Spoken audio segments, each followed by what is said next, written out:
আসসালামু আলাইকুম। আশা করি সবাই ভালো আছেন। তো আজকে ছোট ভাই ব্রাদার বন্ধুরা মিলে একটু বের হইলাম ঘুরতে। তো হঠাৎ এত সুন্দর একটা জায়গায় এসে পড়লাম আমরা। জায়গাটা দেখতে খুবই সুন্দর। মূলত জায়গাটা ধান রোপণ করার জমি। কিন্তু এখন এখানে মাছ চাষ করা হয়। এত সুন্দর পানিগুলো দেখে খুব ইচ্ছা হচ্ছিল। যদি একটা নৌকা হতো তাহলে খুব ভালো হইতো। যখনই মন খারাপ করে চলে যাচ্ছিলাম, ঠিক তখনই আমার বন্ধু কোথা থেকে একটা নৌকা ব্যবস্থা করে নিয়ে আসছে। তো আর কি করা, উঠে পড়লাম। নৌকার মধ্যে উঠে পড়ার পর সে কি এক অনুভূতি, যা বলে বোঝানো যাবে না। অনেক ভালো লাগছিল। তো আমার বন্ধু নৌকা চালাচ্ছে দেখুন। আসলে অনেক বছর পর নৌকায় ওঠা। গোধূলি মাখা বিকেল, সূর্যের আলো যখন পানিতে পড়ে ঝলমল করছিল, তখন খুব সুন্দর দেখা যাচ্ছিল। তো আমার বন্ধু নৌকা চালাচ্ছে আর হাসতেছে। আমি খুব ভয়ে ছিলাম অনেক বছর পর নৌকায় ওঠা। তো মাঝে মধ্যে নৌকাটা এদিক এদিক নড়তেছিল। আমি খুব ভয়ে ছিলাম কখন জানি আবার নৌকা ডুবে যায়।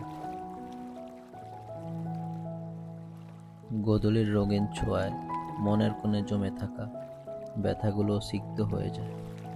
পড়ন্ত বিকেলের রোদের ছোঁয়া মনে হয় যেন প্রিয় কারো শেষ চিঠির মতো। কি সুন্দর একটা মুহূর্ত অনুভব করছি। সূর্য ডুবে যাওয়ার আগের মুহূর্তটা আসলে অনেক সুন্দর। তো নৌকার মধ্যে বসে বসে শেষ বিকেলের দৃশ্যটা উপভোগ করতে লাগলাম। আসলে অনেক সুন্দর লাগছিল, যা বলে বোঝানো যাবে না। যারা গ্রাম থেকে অনেক দূরে থাকেন তারা এসব দৃশ্যগুলো অনেক মিস করে। এরপর আমার বন্ধু আর নৌকা চালাতে পারবে না। পরে আমার আরেক বন্ধু নৌকা চালাচ্ছে দেখুন। তো হঠাৎ এমন সময় আমি একটা দৃশ্য দেখতে পারলাম, যে দূরে গাছের মধ্যে অনেকগুলা বক পাখি বসে আছে। সাধারণত পাখিগুলোকে শীতকালে বেশি দেখা যায়।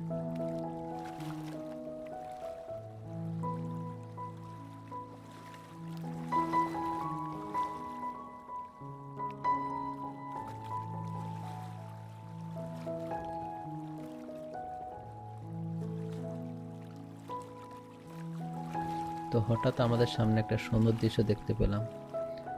কিছু হাঁস বেলা শেষে সবাই বাড়ি যাচ্ছে।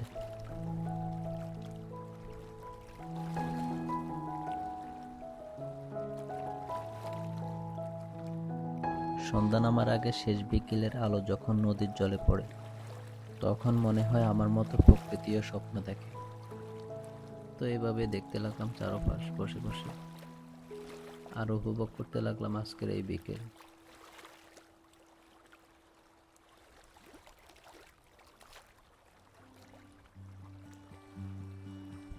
বিকেলের প্রকৃতি বড়ই অদ্ভুত। একদিকে বিদায়, অন্যদিকে নতুন রাতের আহ্বান।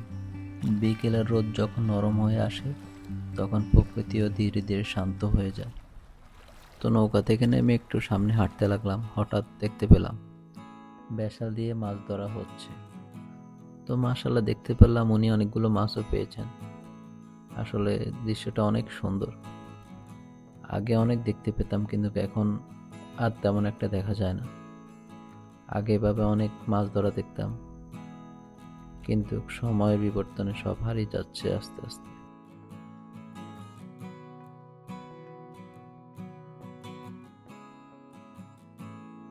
তো আমাদের সাথে আমাদের ছোট ভাইরা আসছিল।